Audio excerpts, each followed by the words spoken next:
CX model provides a comfortable and luxurious interior, sporting leather seats and good quality materials throughout. The gauge cluster, although basic, still provides all the info you need in a clear way. There's lots of good quality and soft touch materials throughout.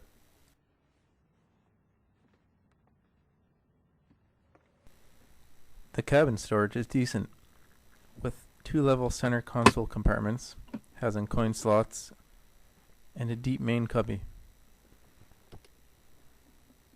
Map pockets in the doors, although no bottle holders. A decent cubby under the center dash, and a half-decent glove box compartment.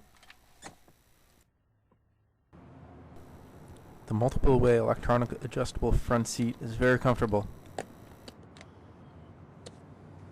as are the back seats. The back seats are roomy enough to hold 2 adults or 3 children comfortably. At 5'9", I had 2 to 3 inches of leg room with the driver's seat in the fully back position. The dashboard is quite simple, but very easy to locate and use the functions. Although the buttons and the knobs are on the cheaper side, it's pretty typical of the era. Notable features in this model are heated front seats, dual airbags, audio and cruise control buttons mounted on the steering wheel, as well as a 6-disc CD changer. The stereo in this car is the Accord's high-end option, however, it's nothing to write home about. But if you want to get super fancy, you can always listen to the tape deck.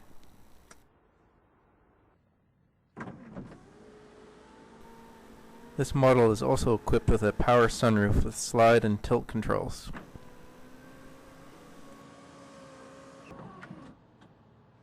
Alright, this is a 2002 Honda Accord.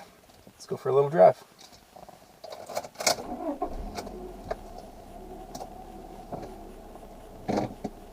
So why am I reviewing this car in particular? It's a 15-year-old car. Why would I care about it? Well, a couple of reasons. There's always someone out there on a budget who needs a good, reliable car. I'm one of those people. And this car is that. Reliable. It's a Honda. Obviously, everyone knows that they're reliable. They're bulletproof. Second to none. Yeah, Toyota might have something to say about that, but these Accords have a reputation for a reason. Over the last couple of years we've owned this car, I think only one thing has gone wrong with it, and it's very minor. For a 15-year-old car, it's pretty good. The other reason I'm reviewing this car is because it's my daily driver. I rock it with pride. It's actually my girlfriend's car, and there's a few love marks on it to show that. So how does it handle? Well, you know what? There's a bit of body roll. There's no doubt about that. It could be partially due to his age. You know, it's 15 years old, but it actually feels pretty good. I don't really lack confidence when I take a corner. I know it's very predictable. I know what it's going to do. I'm not a huge fan of body roll. It's definitely there, but again, you're not buying a sports car, so it should be expected. It feels pretty planted, actually.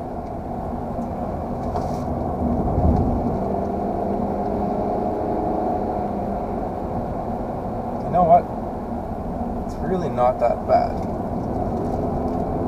I feel like if the springs were a little stiffer, this car would actually be kind of fun around the bends.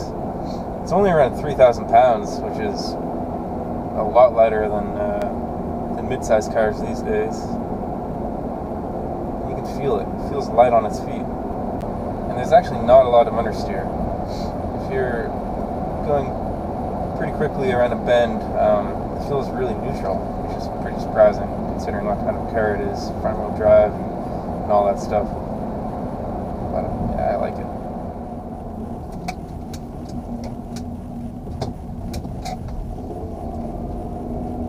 I'm on a really bumpy road right now, and just soaks them up really well. Some rocks floating there. It's a softer suspension, so makes it a pretty comfortable ride. But on the other hand, it adds to that body roll, but you might not care about that if you're not buying this car for sporting purposes, so not a big deal. It's actually a really nice car to drive. So for the steering, it's not the most direct, it's a little floaty, but it's not a sports car again, so it's not that big of a deal. I actually really don't mind it. It's pretty smooth, and it actually has a really nice weight. It's light, but it's not too light.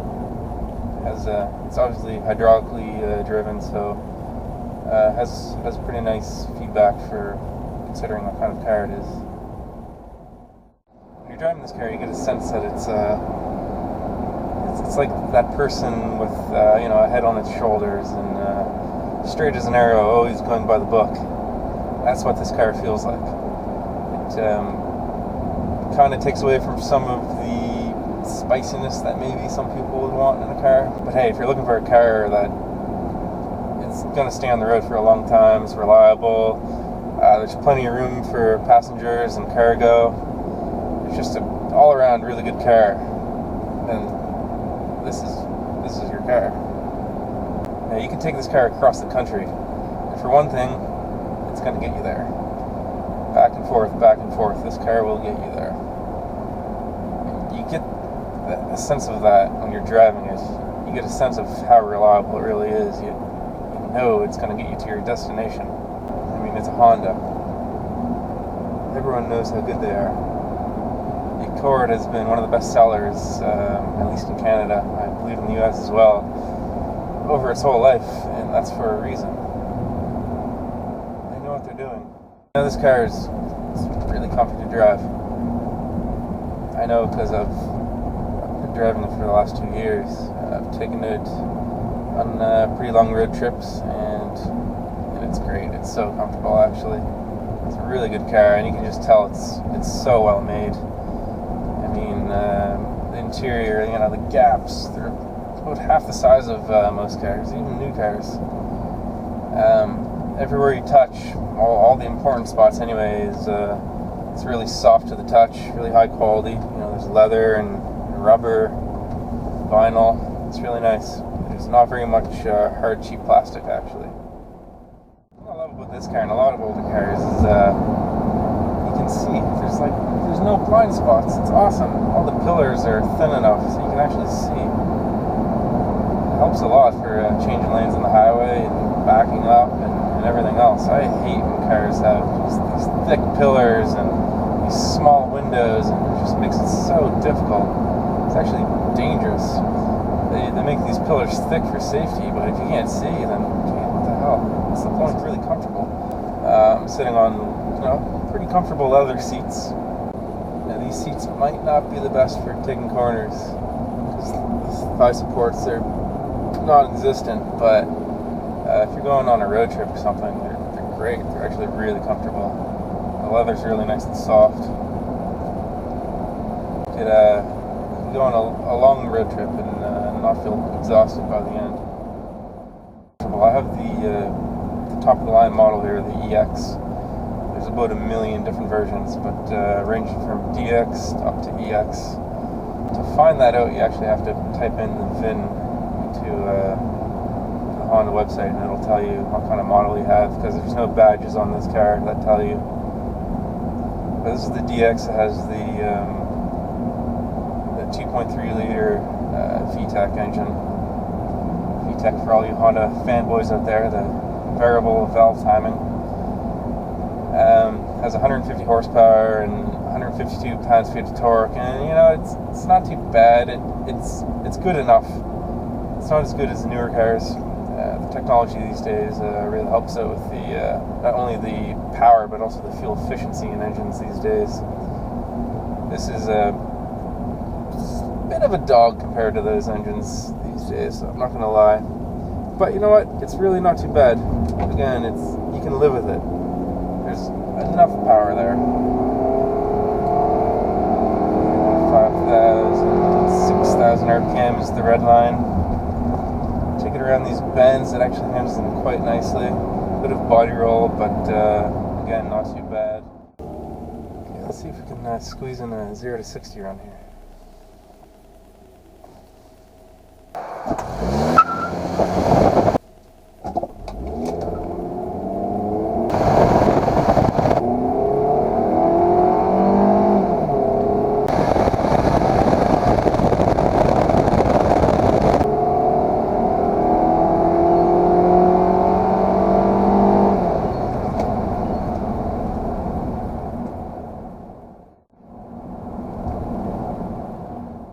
So our 0 to 60 time there was 10.5 seconds.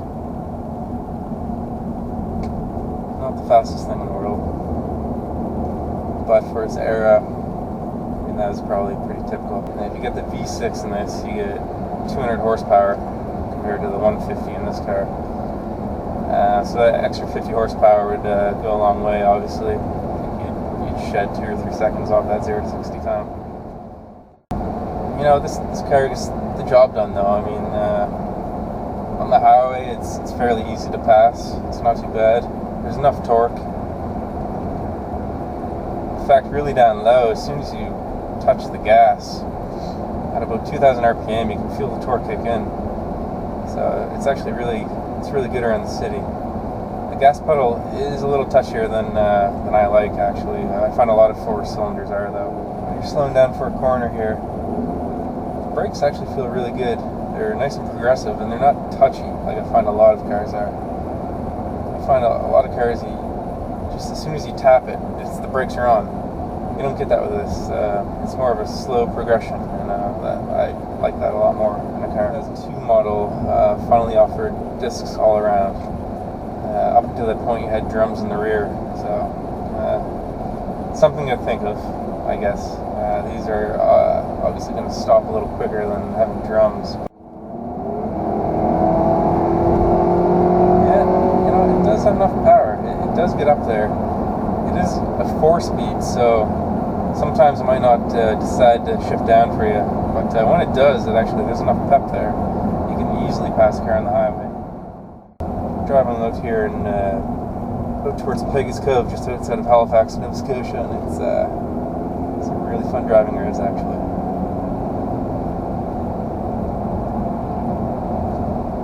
If I had a sports car, I'd be really enjoying my afternoon right now. I'm still enjoying it, though. Goldie here treats me well. Let's take a turn down here, go to Peggy's Cove.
So yeah, if you're car hunting for a second-hand car and you need something that's reliable, that's comfortable, that's spacious, and you know it's always going to get you to your destination, and the price is right, this car would suit you pretty well, I think.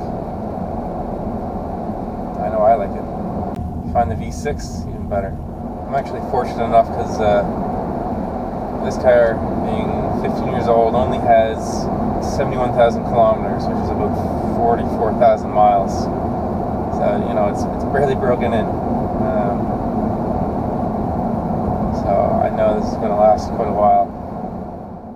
So yeah, that's my review on the 2002 Honda Accord. Thanks for checking it out. I'm going to review a 2012 Volkswagen Jetta. It's a 5-speed in the next week or so.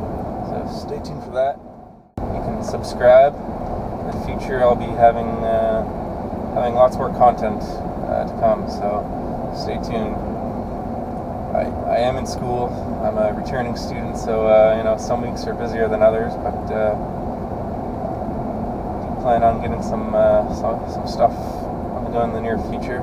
Not only car reviews, but also I like to source out really nice driving roads around the world. Really, I've one on the Transfiguration Highway in Romania. You might have seen the Top Gear special. Well, I had to check out that road, so I did. I have a little video of it. I didn't plan on posting it to YouTube when I took the video. My girlfriend actually took it with her camera, so but yeah, I mean, it shows the road pretty well. There's not a lot of talking or anything in it, but you can see the road. It's really nice. One of the world's best. The world's best, according to Top Gear. So yeah, you can check that out. It's pretty cool. In the meantime, you can check out some guys I really like Chris Harris on Cars. You might know of him. He's really good. The Smoking Tire with Matt Farah. He's really good. And Subaru WRX fan. He does a lot of car reviews. All these guys have been doing it for years, so they have a lot of talent. They know what they're doing, and they have a lot of content. So I recommend checking those guys out. Anyways, thanks for tuning in. Stay tuned. I'll see you soon. Ciao for now.